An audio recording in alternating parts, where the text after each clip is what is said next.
Gravando. Olá, seja muito bem-vindo ao Estúdio Lá, o seu podcast sobre casa e assuntos correlatos. Hoje aqui ao meu lado nós temos Thiago Rodrigues, presidente da Comissão de Direito Imobiliário da OAB de Campo Grande. Tudo bem, Thiago? Tudo ótimo, Daniel. É um prazer estar aqui conversando com você. Como você já bem disse, meu nome é Thiago Rodrigues, sou advogado, atualmente estou como presidente da Comissão de Direito Imobiliário da 29ª Subseção OAB de Campo Grande. Atuo no mercado imobiliário com especialização, sobretudo, em regularização imobiliária e também na prática extrajudicial, né? Um ramo do direito aí um tanto quanto novo, nem tão novo assim, mas que vem despertando atenção, tem uma demanda grande. Ao meu ver, ainda identifico poucos profissionais enxergando essa área do direito como uma vertente profissional interessante. Outra coisa, nas próprias cadeiras acadêmicas, nós somos graduados em Direito, né?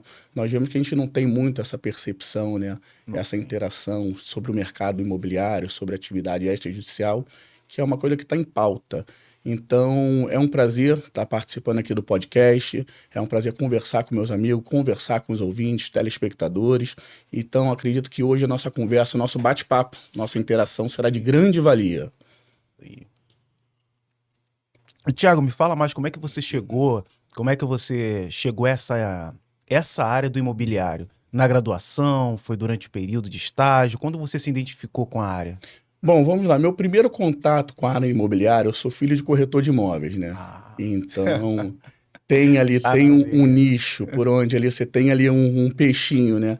Então, no passado, eu vi atuação no mercado imobiliário, principalmente por parte dos corretores, viam as demandas, e estava na faculdade, isso ainda na faculdade, e comecei a me interessar pela área imobiliária. Por quê?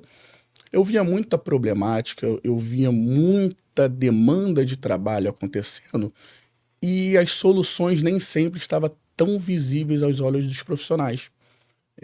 O mercado imobiliário hoje, ele é composto por diversos profissionais, além de corretores de imóveis, advogados, engenheiros, arquitetos. A parte dos delegatários de serviços públicos são os notários, chefes de cartório, cartório de notas, cartório de imóveis. Então, você tem um ciclo ali, um grupo de profissionais atuantes que você consegue praticar, você consegue resolver o mercado imobiliário sem depender muito, hoje, atualmente, da justiça, sem depender do judiciário. Vamos ser sinceros aqui, o judiciário hoje é um órgão, uma instituição assoberbada de serviço que é moroso, é lento. Então, isso muitas vezes deixa a desejar quando se fala no mercado imobiliário. Então, comecei a ver os serviços, principalmente da parte extrajudicial, do corretor de imóveis, do advogado, comecei a me interessar. Vendo ali além do tema, do interesse no tema, eu identifiquei, peraí, toda hora surge uma demanda diferente, um problema relacionado à área imobiliária, mas eu não estou vendo gente para resolver. Eu vejo muito se falar na faculdade sobre ações possessórias, reintegrações de posse, propriedade, coisas que são muito inerentes na faculdade para o judiciário, ações judiciais. E via que aquilo ali não se estendia na prática para o mercado imobiliário extrajudicial. Então, você tinha um nicho grande de trabalho e comecei a me interessar, me aprofundar, frequentar palestras, cursos voltados para o mercado imobiliário. Então, tão logo me formei, busquei minha especialização, pós-graduação em Direito Notário, Direito Registral, pós-graduação também em Direito Imobiliário, e comecei a atuar no ramo do mercado imobiliário. E hoje tenho também uma especialização na regularização de imóveis, também por uso capião, que se tivermos uma outra oportunidade, a gente pode abordar esse tema também, que é bem interessante. É um assunto também atual, que está muito em pauta. E é uma coisa que todo mundo pergunta. Falou direito imobiliário, todo mundo pergunta sobre o uso capião. É muito comum. Isso, e principalmente agora com a possibilidade de se fazer extrajudicial, porque antigamente você tinha o uso capião como aquele instituto que está no Código Civil, tá na justiça, mas você não via efetividade. Você sabia que existia o uso capião, mas você não via tanta efetividade para se registrar, para se regularizar uma posse em propriedade na justiça. Eu, por exemplo, eu fui estagiário da Defensoria Pública, estagiei durante 2 anos na Defensoria Pública, em 2 varas cíveis, fui estagiário também do Ministério Público em atuação em Direito de Família e Parte Civil. Então, durante estágio, durante a faculdade, foram 4 anos, pelo menos, vendo a parte imobiliária através de uso capião nos processos judiciais.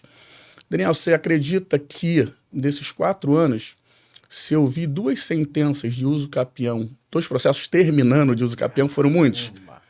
Então, você vê que é um resultado muito, muito, muito, muito, muito pequeno para a demanda que se tem. Enquanto, pegando o gancho agora, falando do extrajudicial, falando do cartório de imóveis, cartório de notas, que é por onde passa essa regularização imobiliária pela uso capião, você tem registros saindo, claro, com toda a observância do provimento, da lei e tudo mais, mas em um tempo médio aí, claro, varia de cartório a cartório.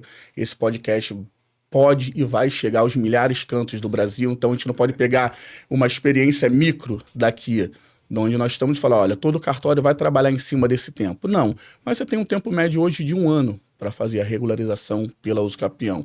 É um tempo médio que eu levo. Já fiz em 6 meses, já fiz em 7, já fiz em 1 ano e meio, mas em vista de um processo judicial que levava 2, 5, 10, 20, 30, 40, eu não estou sendo exagerado, não. Caramba. É um tempo mesmo que leva em alguns processos, porque você tem muita formalidade. Sim. Você tem muitas etapas que precisam ser cumpridas.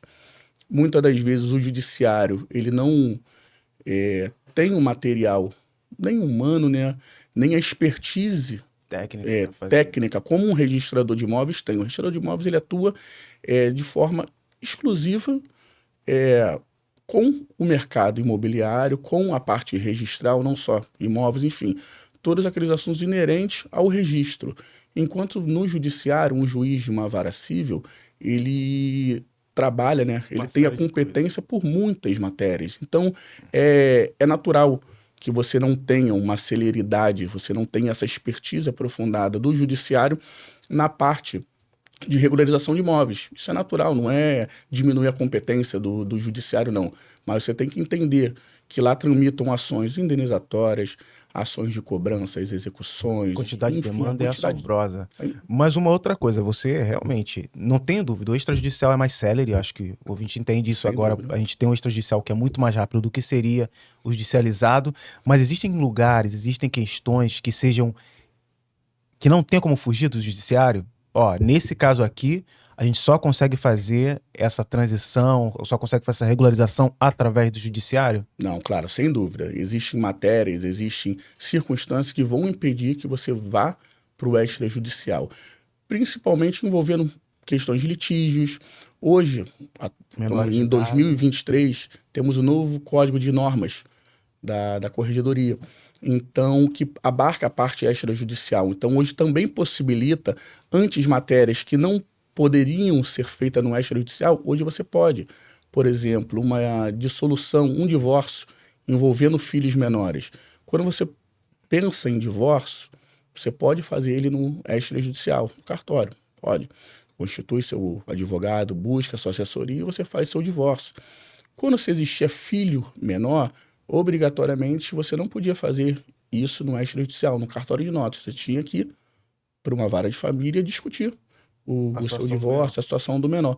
Hoje você tem a possibilidade de fazer isso em cartório, o divórcio, e se comprometer a discutir as relações do guarda, alimentos, visitação no judiciário, mas não impede de você fazer o divórcio.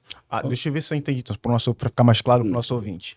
No passado, isso é o quê? 2000, a gente fala de 2010, 2000? Não, a gente está falando de 1 ano. 1 ano, então? Muito recente, uma mudança muito recente. Então, até 2021, 2022, você que tinha seu imóvel e tinha um relacionamento estável, tinha um casamento, você queria fazer esse divórcio e fazer separação de bens e tudo mais. Sim. Você não conseguia... Tendo filho menor, tinha um menor não conseguia fazer no extrajudicial. Obrigatoriamente você tinha que ir para a justiça. Hoje não, hoje você consegue de fazer de uma forma híbrida, começar no extrajudicial e levar as questões depois para serem discutidas no judicial. E o que seria viável? Ah, não, vou me separar agora. Faço o divórcio e separo os bens judicialmente, ou eu faço a separação dos bens e eu realizo o divórcio de maneira judicial? Faz concomitante. Eu acho sempre que se faça concomitante porque é a oportunidade que você tem para discutir. Geralmente você chega ao fim da relação já desgastado. Então, se você tiver a oportunidade de fazer tudo junto, faça, porque é um momento. Mas nem sempre isso vai ser possível, porque às vezes os ânimos também estão muito exaltados. Então é melhor, olha, faça o divórcio e depois discuta o bem, a partilha de bens, as questões inerentes ao filho, para não deixar o ânimo aflorado interferir nessas matérias também, né? E aí foi interessante agora a gente entrar nessa questão do divórcio, da separação do imóvel, tá, dos bens, quando fica o imóvel nessa separação, durante a separação, que tem os conselhinhos básicos que a gente dá, né? Ó, primeiro, não construa na casa de sogro e de sogra, que é uma furada. Não, pelo amor... É uma clássica essa. Essa é clássica e as pessoas continuam repetindo, não vão parar, né? Não acredito que vão parar. Tem muito vício hoje da nossa sociedade cultural. Não vou dizer nem vício, né? Mas também são circunstâncias da vida, né? A gente não pode negar. Nem todo mundo hoje, quando casa, dispõe de um lar, dispõe de um imóvel, consegue fazer isso de uma forma tranquila. Então, o que se tem é um terreno cedido pela sogra, pelo sogro, pelo aquele parentesco, que no começo é lindo, no começo tudo vai dar certo, mas a gente sabe que a vida é uma caixinha de surpresa. Então a gente vai chegar em algum momento que isso vai ter que ser alinhado, vai ter que ser discutido. Então, quanto melhor você se anteceder, se precaver nas questões jurídicas imobiliárias, é melhor. E esse gancho, não só para o casamento, mas para qualquer negociação imobiliária. Hoje, numa negociação imobiliária, você tem que entender que você está tratando, talvez, do maior patrimônio da sua vida. Sim. De bem material, claro.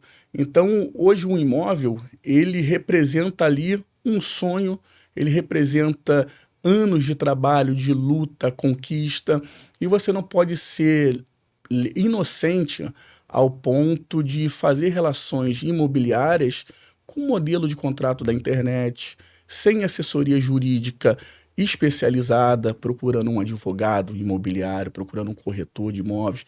Não sejamos inocentes a esse ponto, porque o que eu mais vejo hoje, o que eu mais vejo não, mas o que eu vejo em grande foco são clientes procurando por questões contratuais. Mas eu fiz um contrato, da onde você fez esse contrato? Não, o vendedor ele tinha um contrato, nós só preenchemos ali, você vai pegar o contrato, tá cheio de cláusula desatualizada, baixou no Google, exatamente isso, você baixa ele na internet, você tem modelos lá, você vai entrar na internet, a internet tem muita coisa boa. Tem uns que vendem R$1, ó, R$1 baixa seu modelo aqui. Fala, exatamente, você vê uns pacotes na internet, alguns vendedores de conteúdo que anunciam lá um pacote jurídico, portanto, uma assinatura mensal, você vai ter direito a um contrato, tudo bem. Você quer ter um modelo de contrato, você quer ter um modelo de petição para qualquer atuação. Para se embasar, é bom. É bom, mas você tem que ter um mínimo de conhecimento. Se você não tiver o conhecimento, você tem que procurar um profissional que tenha. Porque na hora de redigir um contrato, existem cláusulas, existem peculiaridades ali que tem que ser observada. Que no primeiro momento você acha que aquilo ali não vai dar trabalho, que não vai dar nenhum erro. Mas você só vai perceber o tamanho do prejuízo quando você passar por ele. E aquilo fica muito mais caro depois. As pessoas aí... A gente, brasileiro, culturalmente, a gente tem o costume de remediar. A gente espera acontecer para tomar a providência. A gente espera acontecer a situação crítica para procurar um médico, para procurar o dentista, para procurar o advogado, para procurar um mecânico. O teu carro tá lá dando sinais, que ele tá ruim, ele tá fazendo barulho, já acendeu quase uma árvore de Natal no painel, piscando lá, olha, tem que fazer manutenção, mas só vai parar quando quebra. E no mercado imobiliário também reflete isso. E aí, então, vou te perguntar duas coisas já, unindo do que você falou agora, Thiago. Primeiro para aquele camarada que já era. ele já comprou, já construiu na casa da sogra. Não tem para onde correr, já está lá. Quais são as medidas que ele pode tomar para se proteger, para se precaver, para guardar esse bem? E para quem vai entrar numa situação dessa de um terreno cedido, porque não tem onde comprar agora, não tem um lugar específico para morar, alguém cedeu para ele e ele vai morar nesse lugar ou ele vai construir no terreno de terceiro? Como é que ele pode fazer para se proteger? Vamos lá. Primeiro tem que entender a que título ele está recebendo esse imóvel. A sogra está doando para ele, ou a pessoa está doando para ele, está emprestando, que instituto jurídico, a gente chama isso de comodato. Então, a que título ele está recebendo esse imóvel? Ele está comprando esse imóvel? Ele está trocando? Que tipo de negociação ali envolve? Se for uma doação, existe o contrato de doação. No mercado imobiliário, a regra é a formalidade. É você formalizar os negócios jurídicos. Então, faça uma escritura de doação, faça com as observâncias, claro, da lei, se pode doar, se não pode doar, quem está doando, para quem está doando, para não ter nenhum caso de anulação ou nulidade dentro desse negócio. Feito isso, está emprestando, é um contrato de comodato, faça o contrato também. Por quê? Para você se respaldar a partir do momento que você começar a investir seu patrimônio. Você vai começar a construir naquele terreno ali. Muitas das vezes achando que é seu, mas no documento você não tem nada dizendo que é seu. Hoje a pessoa pode falar, não, isso daqui eu doei, mas eu doei para minha filha. É o que mais comum acontece. Eu doei para o meu filho. Porque a gente tem isso também. A doação ela não se comunica na comunhão de bens. Exatamente. Se você recebe doação, se o marido recebe a doação, é do marido, não é da esposa. Exatamente. No regime da comunhão parcial de bem, ela não vai se comunicar. Então, o que acontece? Então, se investe o patrimônio ali num terreno cedido por um terceiro, seja sogra, seja tio, avô, quem quer que seja. A pessoa vai construir, vai gastar, vai fazer a benfeitoria, enfim. Vamos supor que o matrimônio se dissolveu. Você não tem... E aí, como é que você prova que aquilo ali é seu? Aí, quem vai sair, a quem pertence, a primeira coisa que você vai escutar, seja o homem e mulher, isso daqui é meu por parte de quem deu. É isso aí. Vai esquecer que você construiu, que você investiu seu dinheiro, seu tempo, a sua vida ali. Então, ali começa o litígio. Então, para você não correr esse risco, primeiro conselho, aí já vai uma dica, já é um conselho. Não construa. Se puder, não construa no terreno da sogra, do sogro, do tio, da vizinha, sem antes formalizar um contrato. É uma doação, estou comprando, tudo bem? Formalize isso por escrito, registre, porque se tratar de uma construção de um imóvel irregular, onde se tem matrícula no registro de imóveis, você, com uma escritura de doação, você registra aquela doação e transmite a propriedade, sem problema nenhum. Aí a propriedade do imóvel é seu. A partir dali você pode construir tudo mais e você não tem um vínculo anterior. Mas supondo que você não fez isso e quer se resguardar ou vai ter que enfrentar a justiça para poder discutir a quem pertence aquela divisão.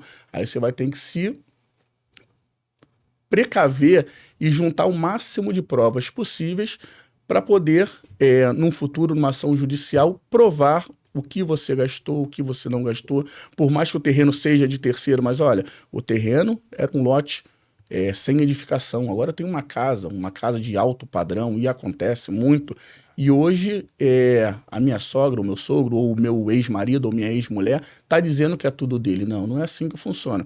Então, numa ação judicial de divórcio e partilha de bens, você vai colocar aquele patrimônio como um bem divisível do casal, e ainda que não consiga comprovar que aquilo ali foi uma doação, que o terreno foi uma doação que é seu, vamos supor que não, só emprestou para construir, mas o que você construiu, o que você gastou, você tem o direito à indenização de forma partilhada. Aí você vai contratar perito judicial, avaliação do imóvel, para poder fazer, mas é uma dor de cabeça que é onde a gente estava chegando. O tamanho da dor de cabeça que você pode evitar com um contrato feito de maneira correta, com uma orientação prévia. Porra. Exatamente, sobre isso que a gente estava falando. Então, formalizar, se precaver, é muito melhor do que você remediar, que depois que acontece, depois que o dano, que o crítico está à sua porta, primeiro que você não pensa com a melhor cabeça, se está ali com um problema à sua porta, e é uma coisa evitável. Não é um dano que você não tinha como evitar. Tinha como evitar, sim. A gente sempre pode se precaver hoje nas negociações com orientação de profissional. Passa muito um pouco, às vezes, pela desvalorização do nosso mercado. Ah, sim. É aquilo. Se eu posso fazer, por que eu vou contratar alguém para fazer isso para mim? Mas eu sinto, Thiago, em parte, isso aí eu tenho que comungar um pouco com o pessoal que negligencia a parte do direito, é porque a gente ainda tem uma visão do advogado como uma coisa muito distante. Sim. A gente ainda tem isso de, poxa, mas eu vou ter que pagar um advogado, isso é muito distante da minha realidade. E hoje não é tão distante assim da realidade. Sim, não só o advogado, como os serviços jurídicos em si. O cartório hoje em dia está conseguindo se aproximar mais do advogado e do público em geral por ter aquela visão menos burocrática. Antigamente a gente via o cartório só como uma máquina burocrática. Fala, pô, por que eu preciso do cartório? Ah, eu só vou lá para autenticar, para reconhecer Tem firma. gente que tem verdadeira aversão ao cartório. Sim. Pô, o cartório é só para pegar dinheiro. Exatamente, a gente escuta muito isso das pessoas que não atuam, que não tem o conhecimento, acha que o cartório é uma vaidade. Mas não, o cartório ele é uma segurança jurídica. Ele dá todo esse respaldo para as negociações do dia a dia, não só imobiliárias, mas tantos outros papéis fundamentais e importantes que hoje o cartório exerce.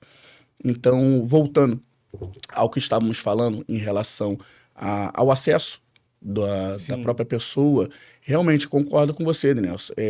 O advogado hoje, ele ainda é visto como um ser não tão acessível, quando na verdade é o contrário. O advogado, ele é amigo da sociedade, ele é seu parceiro. Então, é com ele que você vai confiar os demais assuntos. Hoje a gente está falando de direito imobiliário, então vamos trazer para esse campo do imobiliário. Então, na parte imobiliária, conte sempre com ajuda profissional. Conte sempre com o seu advogado, com o seu corretor, com a pessoa que tem a especialidade, que tem toda aquela gama de conhecimento para lhe assessorar em uma parte tão importante da sua vida. Uma parte que não pode, como você diz, a gente não pode negligenciar, a gente não pode negligenciar nosso patrimônio, porque é muito triste, e isso eu já vi na prática, em ações de reintegração de posse, ações de despejo, as pessoas tendo que deixar a sua casa, sua residência, e às vezes por algum descuido tá numa passado. vida inteira para poder construir a casa, perde a casa no final. Sim, e às vezes por um descuido, por uma falta de orientação devida, comprou de uma pessoa, mas não sabia se a pessoa que vendeu é dona ou não, que é onde a gente entra a importância da regularização imobiliária. Hoje é muito comum, a gente estava falando de contrato de internet, né, modelo de contrato na internet, esses contratos particulares, passa muito disso. Hoje as pessoas negociam imóveis, você está vendendo seu imóvel, viu um anúncio da internet, ah, sim, estou vendendo, quanto você quer no imóvel? Quero um valor X, tudo bem, me interessei, vou comprar, vamos fazer o contrato. Sim, quem faz o contrato? Ah, eu tenho um amigo que faz, tudo bem. O amigo fala, não, mas eu faço o contrato. Você vai lá, redige, a pessoa se intitula a dona, descreve o imóvel, coloca umas cláusulas, forma de pagamento e tudo mais, fala, olha, agora o imóvel é seu, você pode morar, e passa a chave para a pessoa. Passado algum tempo, se descobre que aquele imóvel ali é fruto de uma penhora judicial, e você não sabe, às vezes da própria pessoa que te vendeu. Você descobre que é um imóvel financiado, por exemplo, uma instituição hoje que é mais comum, a Caixa Econômica. A Caixa Econômica alienou aquele imóvel ali para a pessoa pegou o financiamento, não pagou. Então o imóvel ele vai ser retomado. Existe um processo dessa retomada, que são algumas etapas, que hoje é muito mais célere do que era antigamente, quando se tinha hipoteca. A diferença de alienação fiduciária hoje, o processo de retomada ele é mais célere. E o que acontece? Ela não quer saber se você comprou de boa fé, se você foi enganado por terceiro, se o João, se a Maria te enganou. Ele não quer, a Caixa Econômica não quer saber. O órgão não quer saber. Ele quer saber que ele cedeu aquele imóvel em garantia por um empréstimo do valor. Então, concedeu o financiamento para você. Você não pagou, eu vou retomar aquele imóvel e vou levar ele a leilão para eu poder sanar, minimizar o meu prejuízo da falta da inadimplência do financiamento. E muitas das vezes, quem está no imóvel não tem nada a ver com essa relação com o banco, nem sabe. Mas ela comprou de uma pessoa que se dizia dona. Isso dava para ser evitado? Mas é óbvio que dava. Foi o que a gente falou no nosso início da conversa. Se você tem assistência de um profissional do mercado imobiliário para fazer a sua compra e venda, a primeira coisa que você faz é emitir uma certidão do registro de imóveis, isso é chamada certidão de ônus reais. Então, lá na certidão de ônus reais, se esse imóvel tiver matrícula no cartório, ele vai vir como se fosse uma certidão de nascimento.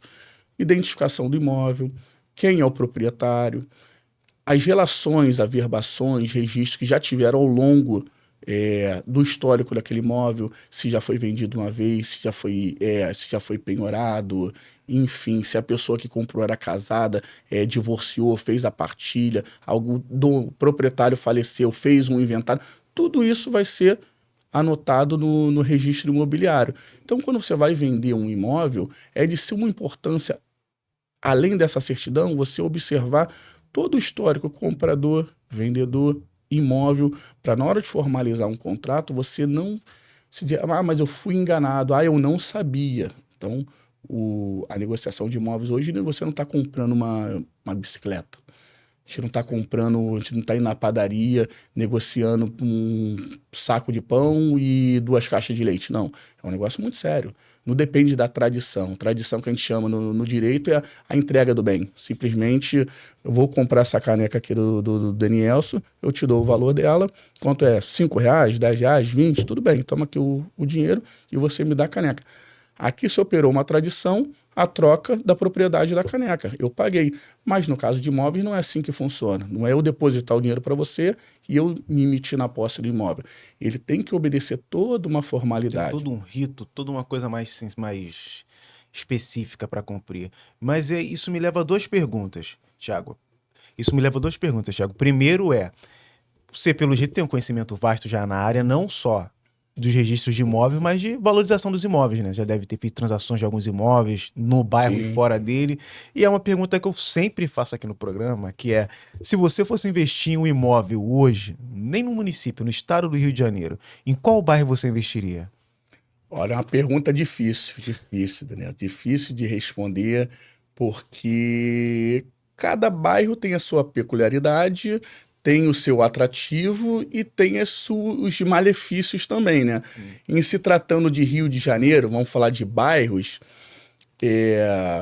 eu investiria num bairro onde o valor de mercado do imóvel estivesse em alta e a oportunidade de compra do imóvel estivesse em baixa. Essa é a relação do investimento. Você vai investir para poder lucrar, obviamente. Então, hoje, inclusive, você tem leilões de imóveis que você consegue investir nesse mercado imobiliário e até online, de forma online. Então, hoje está muito mais acessível. Não sei se é de conhecimento de todos, mas hoje, por exemplo, fazendo um jabá da Caixa Econômica. Vamos lá. A Caixa Econômica ela tem um sistema desses imóveis retomados dela, que ela disponibiliza todo esse catálogo dos imóveis nas fases de venda, seja de leilão, tem o primeiro leilão, o segundo leilão, a venda direta, que seria a venda direta. Quando você não tem os lances, né, não tem a aquisição do imóvel no primeiro, no segundo leilão, esse imóvel entra em venda direta. A venda direta é como se fosse a Caixa vendendo diretamente a você. Você, com todos os benefícios de um financiamento imobiliário.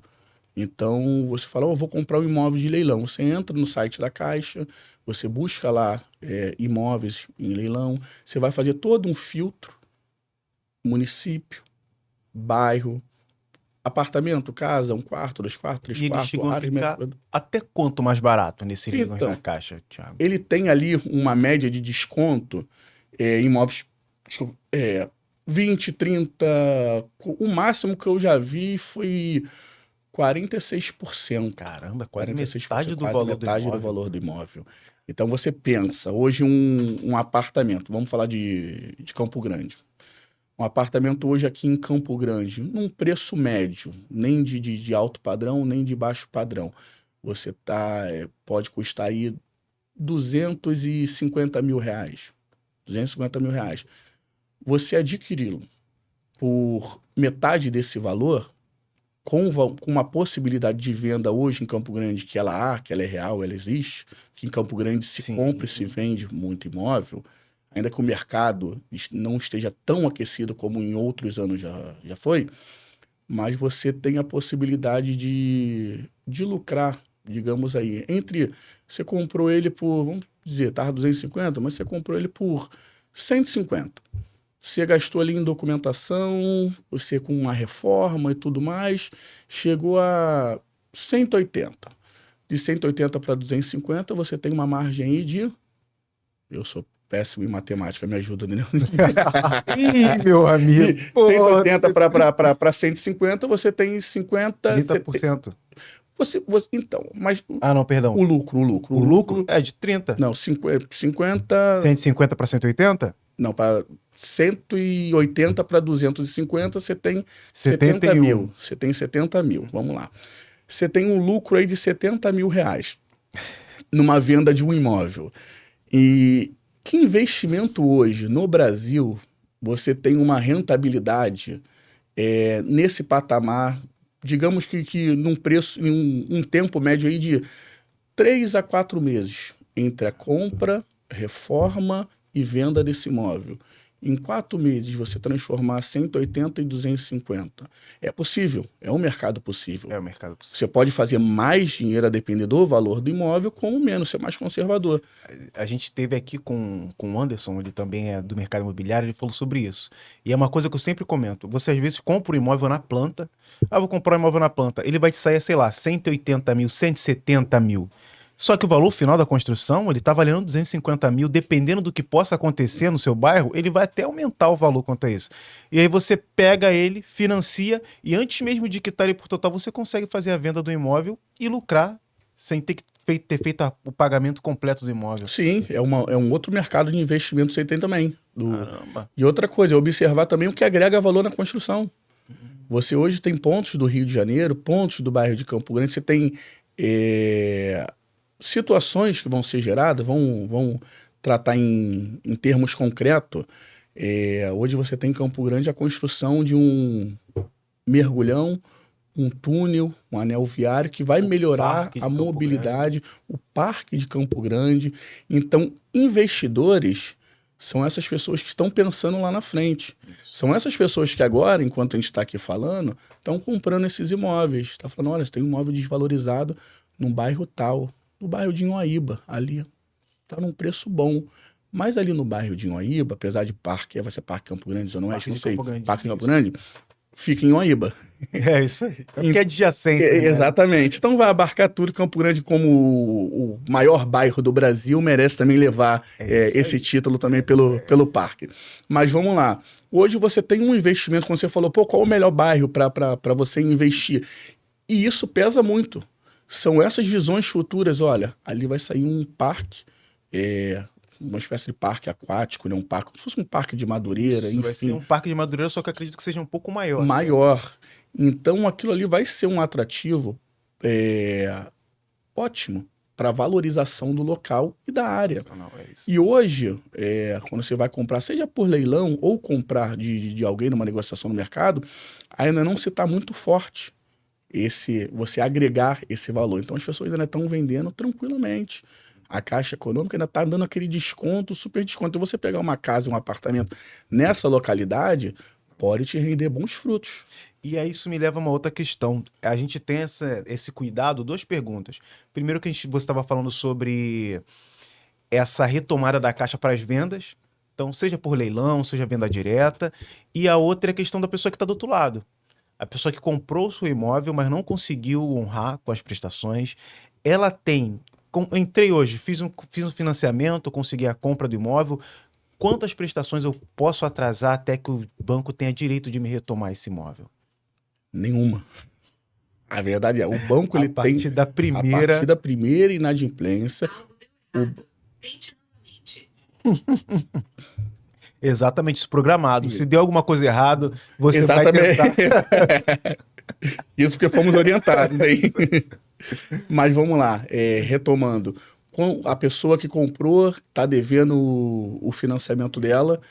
o que ela teria direito ou não, o que a Caixa tem direito a partir da inadimplência. Então, pois bem, a partir do primeiro mês de inadimplência, a Caixa pode sim começar a tomar as providências cabíveis. É muito comum que ela não faça na primeira, porque ainda vai oportunizar a pessoa a pagar a segunda, a terceira, porque ainda fica ali uma dívida pagável. Até por um entendimento razoável. A gente fala, pô, atrasou uma parcela. Quem nunca atrasou uma parcela de alguma coisa? Então, mas você consegue honrar. Mas vai chegar em um momento que isso vai ficar crítico. A pessoa não vai ter mais condição de pagar, condição de honrar. E outra coisa, os juros são iguais. Então, vai existir os juros, a multa, todas aquelas sanções da mora. Então, isso vai ficando cada vez mais difícil. Então, a Caixa Econômica, quando ela tem um setor específico dela, né, que trabalha os imóveis de retomada, enfim. Então, ela já vai fazer os procedimentos, que é da retomada, né, extrajudicial desse imóvel, vai notificar o devedor, ele vai constituir o devedor em mora, mandando aquilo ali para o cartório de registro de imóveis, vai fazer todo o procedimento para consolidar a propriedade em nome dela, né, que é o que ela precisa fazer, ela precisa demonstrar inadimplência, oportunizar o devedor, né, aquela pessoa que não pagou seu financiamento, a quitar. Pessoa não, em termos muito breve, né, muito resumido, não pagou, ela vai consolidar essa propriedade, que é trazer de novo ao nome dela, e a partir dali ela não pode ficar com o imóvel para ela. Obrigatoriamente ela tem que leiloar aquele imóvel, ela tem que passar aquele imóvel. E o processo chega a ser, deve levar quanto tempo? Entre a primeira parcela atrasada e até ir ao leilão, a gente deve ter... Hoje está muito mais rápido. Hoje está muito mais rápido porque a Caixa Econômica ela tem investido, ela tem colocado, né, esse setor à disposição de forma específica para trabalhar, então não está deixando ficar muito moroso. Até mesmo para evitar situações mais complicadas, complexas, como a gente estava falando em parte da nossa conversa. Daqui a pouco essa pessoa que está devendo, o que ela vai fazer? Vai passar para outra pessoa. Fazer um contrato, vai passar. E essa outra vai passar para outra. Então vai começar a gerar um monte de prejuízo, que isso pode acarretar, sabe o quê? Ação judicial contra a Caixa. Todo mundo querendo resguardar o dinheiro. Ah, porque eu era comprador de boa-fé, porque é meu único imóvel, porque eu não sabia, porque imóvel de família. Então vai começar uma série de circunstâncias que são ações judiciais que podem impactar na rentabilidade da Caixa, de ela ter que ficar se defendendo em processo, pagando advogado. Então, para ela, quanto mais rápido seja feito isso, melhor. Então, hoje está mais rápido. E com a participação do cartório de registro de imóveis, que é onde tramita esse processo da retomada, o cartório também está muito mais ágil. Tem ferramentas hoje para se evitar uma esquiva do próprio devedor. Antigamente você tinha que notificar pessoalmente o devedor e não encontrava a pessoa e não conseguia efetividade aquela intimação. Hoje, você direciona para o endereço do devedor e é dado como válido, mesmo que ele não receba pessoalmente, mas mesmo na falta da notificação pessoal, você publica edital. Publica edital, passa-se o prazo do edital e dá-se como intimada. A partir dali, a Caixa pode prosseguir com o processo para retomar o imóvel e levar ele a leilão e levar à venda, que é o que interessa para ela. Ela não quer ficar com a inadimplência do imóvel. Ela quer reaver o prejuízo daquelas parcelas ali. Então, quando ela leva o imóvel a leilão, claro, a pessoa está devendo 15 parcelas. Entre o primeiro atraso e até onde se deu a retomada, foram 15 parcelas. Uma dívida aí consolidada, um exemplo, de 30 mil reais. A pessoa deve 30. A Caixa vai leiloar aquele imóvel, vamos supor que venda com um desconto ainda, mas vendeu por 100. Ela vai pegar o saldo devedor dela e a diferença ela vai repassar à pessoa. Mas a situação se torna tão insustentável, tão bola de neve, que dificilmente a pessoa recebe alguma coisa ainda pelo imóvel. Por duas questões. As parcelas elas vão se acumulando, vão se tornando excessivas, os juros vão aumentando. Então, o imóvel, quando é negociado, ele vai ser negociado abaixo do valor do mercado, obviamente. Então, você começa a aproximar a conta. Daqui a pouco, o imóvel é vendido pelo mesmo valor da dívida. E, muitas das vezes, também, ele é vendido e a dívida é maior. Ou seja, ele é vendido abaixo do valor da dívida. Abaixo do valor da dívida. A Caixa vai ter a quitação, né, do valor, mas tem entendimento sim na justiça que ela tem o direito de cobrar a diferença do Ou devedor. seja, a pessoa comprou o imóvel, não conseguiu arcar com as prestações, teve seu imóvel tomado, a Caixa leiloou o imóvel e ela ainda tem que pagar a diferença. Ela ainda pode se ver nessa situação de ter que pagar para a Caixa Econômica ainda. Então tem que ter aquele zelo, todo o planejamento. Sim. É importante se resguardar. Aliás, a Caixa Econômica ela promove algumas coisas como paralisação das prestações, que eu acho importante. Ó, por Sim. 6 meses você pode paralisar. Em caso de desemprego, ela também pode paralisar as prestações. Então essas vias são para não chegar a esse ponto, de não prejudicar. Para não precisar nem chegar a esse Caixa, viés mais crítico. É muito mais danoso você ter que retomar o imóvel, levar ele a leilão, desocupar, despejar o ocupante, que isso muitas das vezes demora. Por quê? Você vai depender também do judiciário. Caramba. A pessoa que comprou o imóvel, um exemplo, a pessoa comprou um imóvel, adquiriu da Caixa, né, arrematou no leilão, a Caixa não se responsabiliza por quem estiver lá dentro. É você, comprador, que vai se responsabilizar. Ela vai dizer, olha, o imóvel está ocupado. Olha, o imóvel está desocupado. E muitas das vezes, ela vai dar informação, olha, o imóvel está desocupado. Você compra. Chega lá, tem a família inteira dentro do imóvel. E aí? Porque é muito dinâmica a situação. Está desocupado hoje, amanhã já não pode estar. E o que você faz numa situação dessa? Eu comprei um imóvel no leilão, cheguei lá, tem uma família inteira morando lá. Vai ter que entrar com uma ação contra essa família, você vai ter que entrar com a reintegração, com a emissão na posse desse imóvel. E onde você vai entrar com essa ação? No judiciário. Rapaz, vai demorar. Vai demorar. Você vai enfrentar toda a burocracia do judiciário, aquele nosso começo de conversa. É moroso, tá assoberbado, tem situações ali que você acaba, por prazos mesmo naturais, que são grandes. Em contrapartida, você comprou muitas vezes para morar. Você precisa do imóvel para morar. Você investiu, você vai estar pagando a parcela. Quando você compra da Caixa, seja financiado ou seja visto, se for financiado, você vai começar a pagar a parcela. E você está pagando a parcela com uma pessoa morando, você não podendo desfrutar do seu imóvel. Então, desgasta muito, mas a responsabilidade é do adquirente. Quem adquire o imóvel leilão tem a responsabilidade, se estiver ocupado, de promover a desocupação daquele imóvel através das ações judiciais. Ah, excelente. E tinha uma outra questão que eu queria te perguntar, é na questão de prejuízo, vícios ocultos.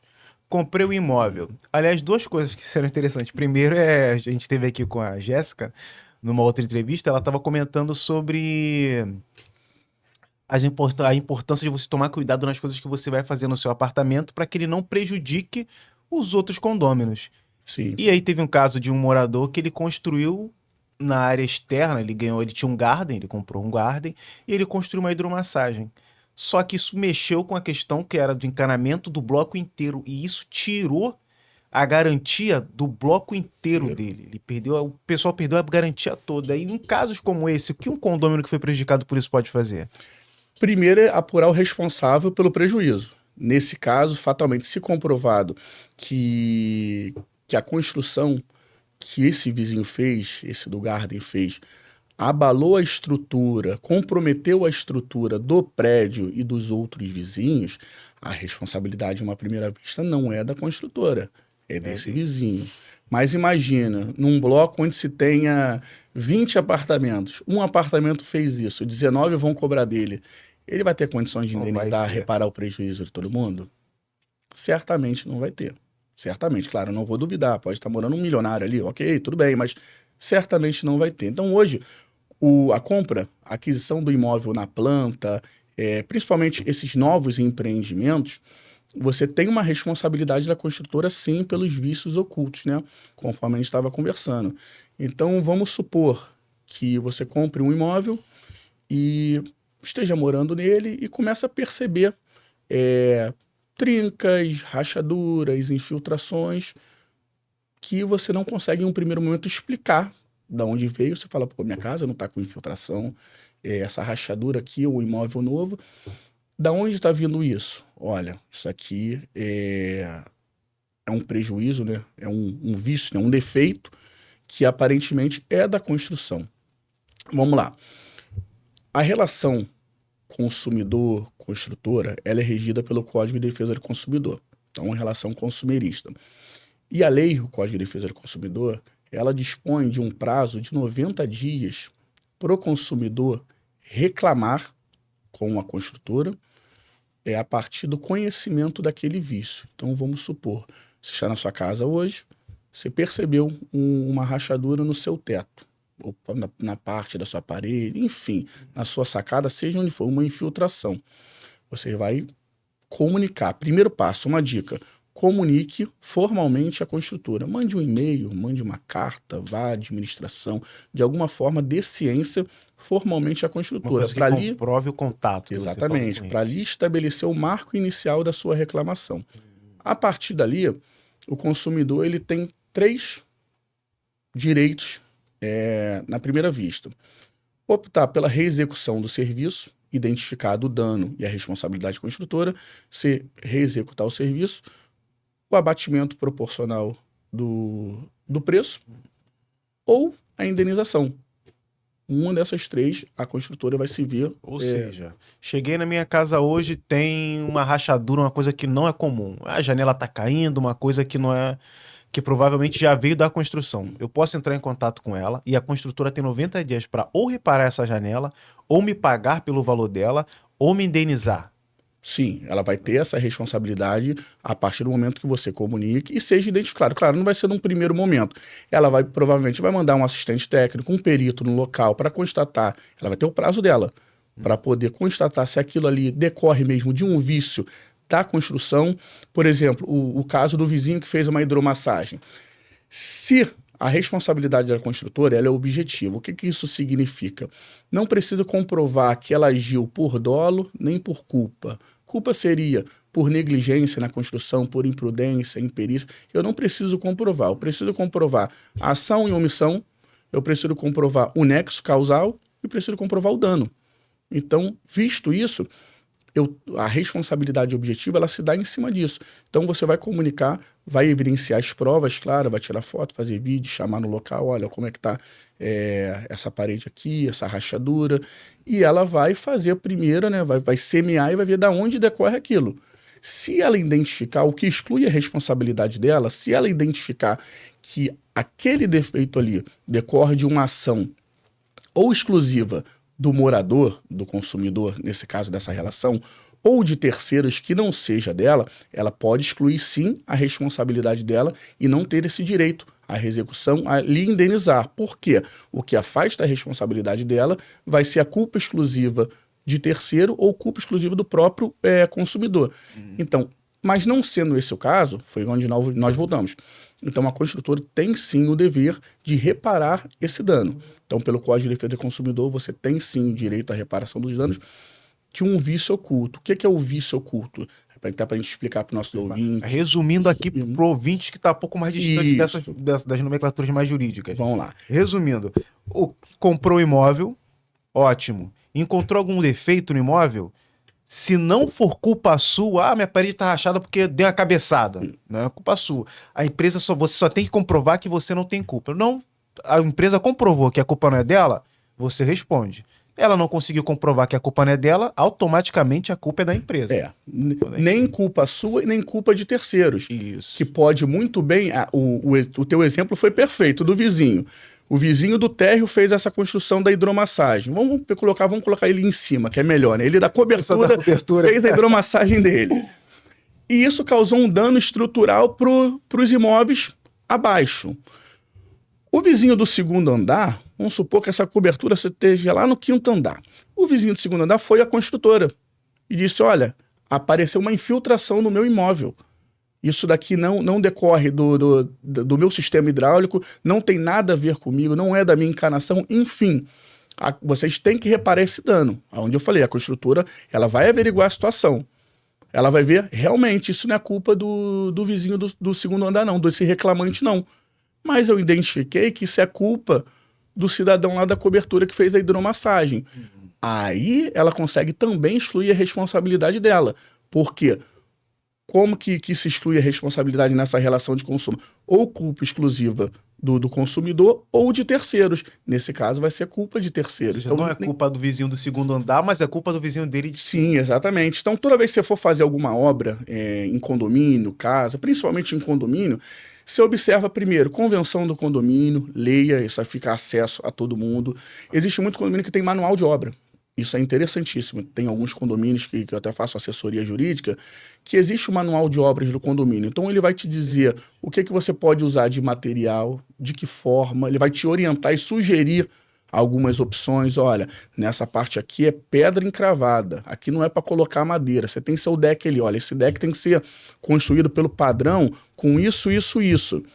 Por quê? A partir do momento que você faz diverso, diferente daquilo que consta no manual de obra, e o manual de obras ele é aprovado em assembleia, é aprovado pelo condomínio, então ele atinge, de obrigação todos a sua observância. Então, a partir do momento que você faz em desconformidade com aquilo, você está sujeito, né, passível de arcar com os danos. Então, não é porque você fez... Ah, mas eu coloquei um piso lindo aqui. Esse piso é maravilhoso, eu adoro esse piso, olha. Mas, de acordo com o manual de obras, não poderia colocar esse piso aqui, porque aqui é uma área, enfim, uma área molhada e esse piso, enfim, não tem um escoamento devido de água. A junta dele, né, o espaçamento não foi observado nessa construção. Então, se você não tem um espaçamento adequado, tudo isso pode impactar na responsabilidade. Com certeza, Danielson.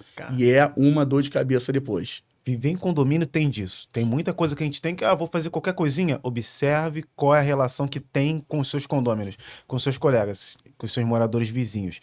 Não, vou construir alguma coisa no garden, ou eu vou colocar um...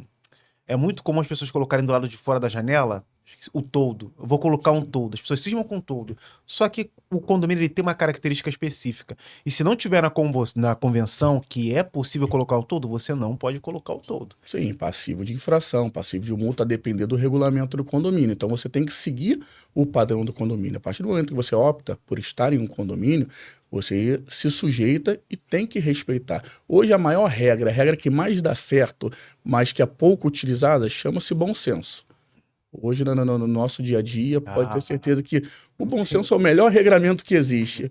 Porém, tem sido pouco observado nessas relações. Então, superamos a parte do bom senso, vamos para a parte legal, vamos para a parte contratual. O que diz a convenção do condomínio? Posso construir? Eu posso colocar toldo? Pode sim, mas qual é o material do toldo? É plástico, é polipropileno, enfim. Que tipo de material eu posso colocar? Tudo isso ele vem descrito na convenção do condomínio. É uma outra pergunta, eu pretendo fazer essa pergunta no futuro, mas essa é a pergunta que eu gostaria de ter respondido agora também. Às vezes você diz que tem um projeto para um condomínio, sei lá, implantação de uma academia, uma ampliação, e as verbas, quando são colocadas nas convenções de condomínio, a gente queria fazer a construção de uma academia ou coisa assim, e aí, não tem verba, porque na verdade boa parte dos condomínios estão inadimplentes. Esse condômino inadimplente, porque tem condomínios que chegam assim, você já deve ter visto, 25% de inadimplência. Tem uns que ficam quase metade está pagando o condomínio, metade não está pagando. Contra esses condôminos que não pagam, é claro, a gente teve um período de pandemia, a gente sabe que tem gente que fica em dificuldade, mas o que se pode fazer para garantir o pagamento das prestações do condomínio? Olha, para você cobrar inadimplência, existe uma prática que acaba se fazendo no mercado, que na justiça não é tão dividida, mas já vi decisões contra e a favor, que é impedir o uso de inadimplentes em determinadas áreas do condomínio. As áreas comuns. Academia, piscina, já vi discussão judicial de acesso de entrada e saída de veículos. Ao morador não poder bloquear o acesso do cartão dele, do controle. Isso é ilegal. Isso não pode impedir o ir e vir do morador. Já tiveram decisões contrárias, dizendo que pode? Já vi decisão, mas fatalmente elas caem nos tribunais superiores. Quanto às áreas em comum, a mesma coisa. Decisões de primeiro, segundo grau mantém o entendimento que sim, olha, a área comum, ela não é, digamos assim, não uma área comum, mas a área de recreação, o item essencial para se viver no condomínio. É uma benesse, uma academia, uma sala de cinema, um parque, enfim. Até que ponto a gente pode coibir o morador fazendo com que ele não use isso? a decisão mais assertiva que tem sido na justiça é dívida de condomínio e você se cobra com ação de cobrança da dívida do condomínio, ação de título executivo extrajudicial. Então você entra com a ação para cobrar aquela dívida e não impedir o morador, seja de usar piscina, seja de usar academia, seja de entrar e sair com seu veículo, seja de cancelar o acesso dele a portão, porque já é vai um pouco mais além, pode né? vexatório, É dignidade da pessoa ser humana isso. também que está em jogo. E muitas pessoas têm filhos. Como é que você vai tratar uma criança? Falar, olha, você não pode ir lá no parquinho brincar com seus coleguinhas. Como é que você transmite aquilo ali?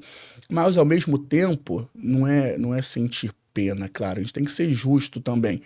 Não é justo que um condomínio ele é um tripé. Para ele se manter, ele é um tripé. Então, ele depende da participação de todos. Não é justo e razoável também que todos os outros paguem para usar e um não esteja pagando.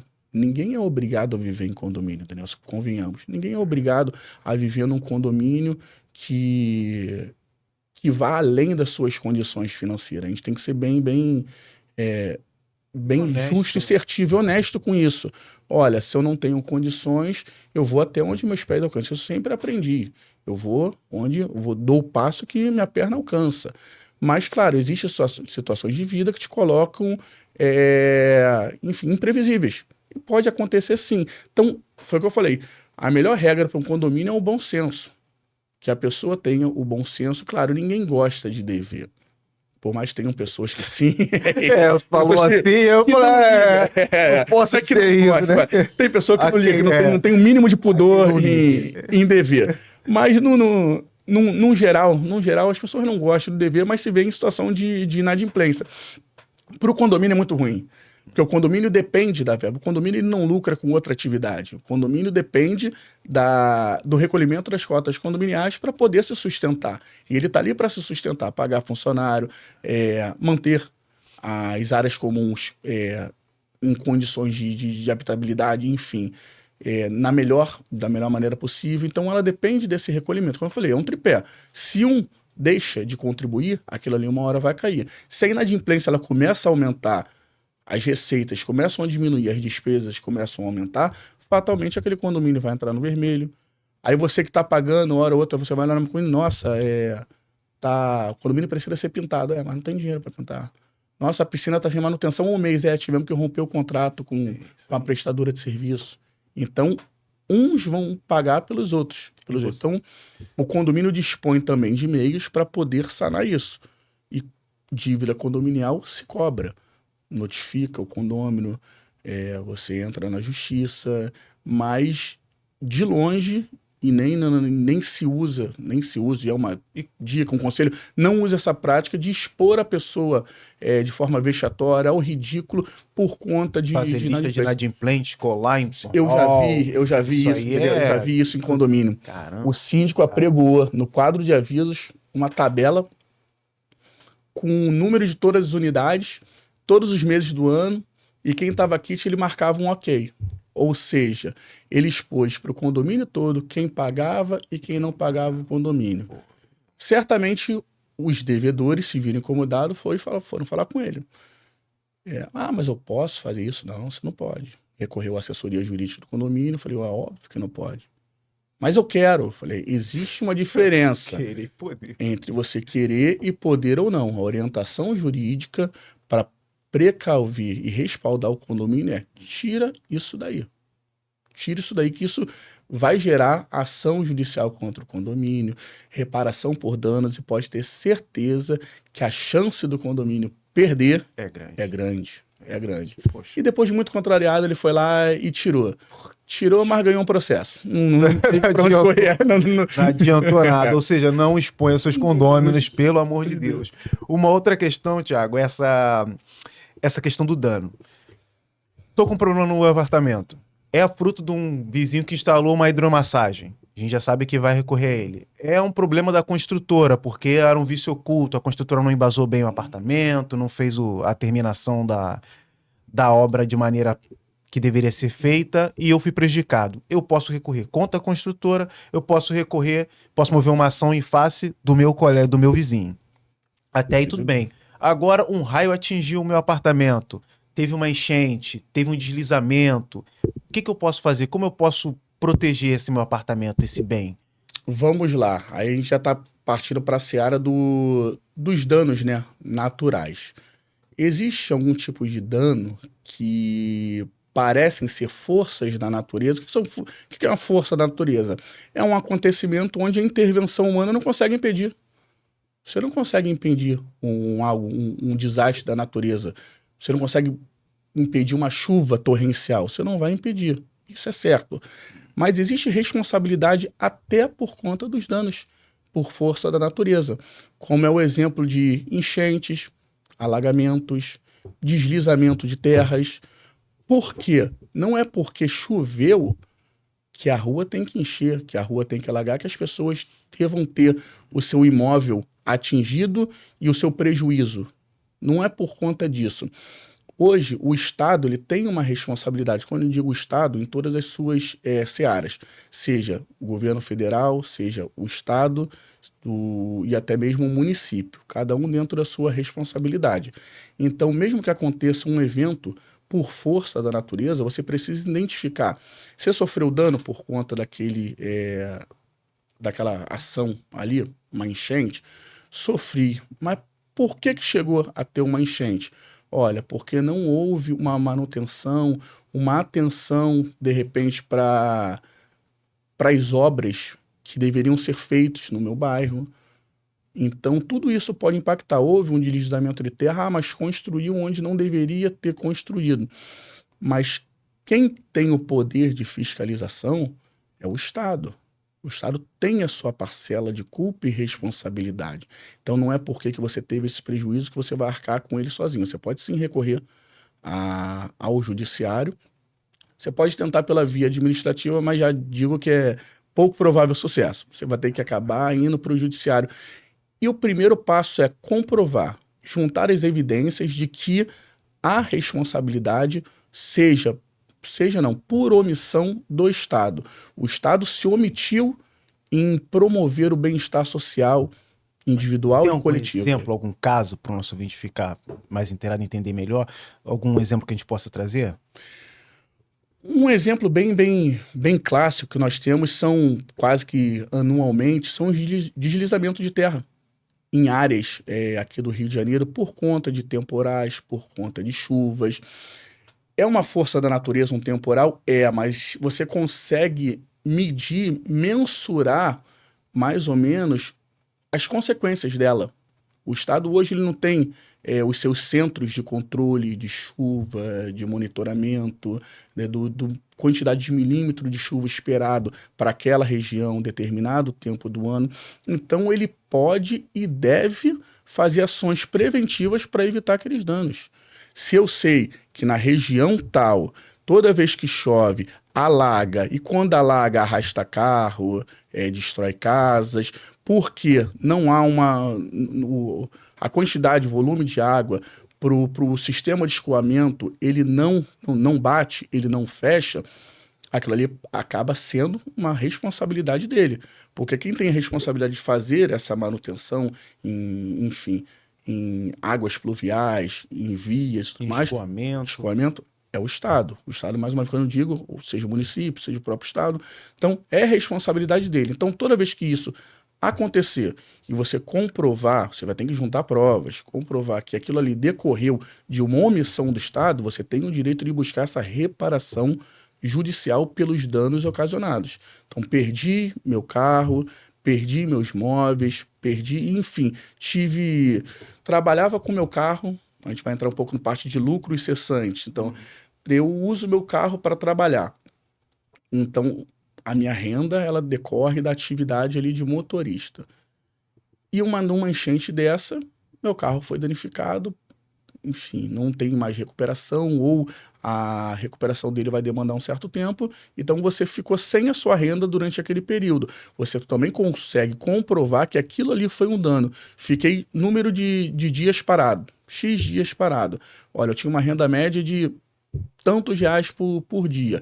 Aquilo ali comprovado também é um dano que você pode pedir, além da reparação do carro, se houve, enfim, perda total, ou se houve só parte que é recuperável, a reparação do teu carro. Ou seja, você é um Uber ou um taxista, eles têm que pagar pelo valor do seu carro que foi perdido e pelo dinheiro que você ganharia no período que o carro ficou parado. Sim, exatamente. É ótimo. Há essa responsabilidade também do Estado, porque, mais uma vez, ele tem o dever legal pela Constituição Federal de promover não só o bem-estar social, mas a dignidade da pessoa humana, porque não é digno você se deparar com a sua casa alagada, uma enchente, não ter para onde ir, crianças, móveis na rua.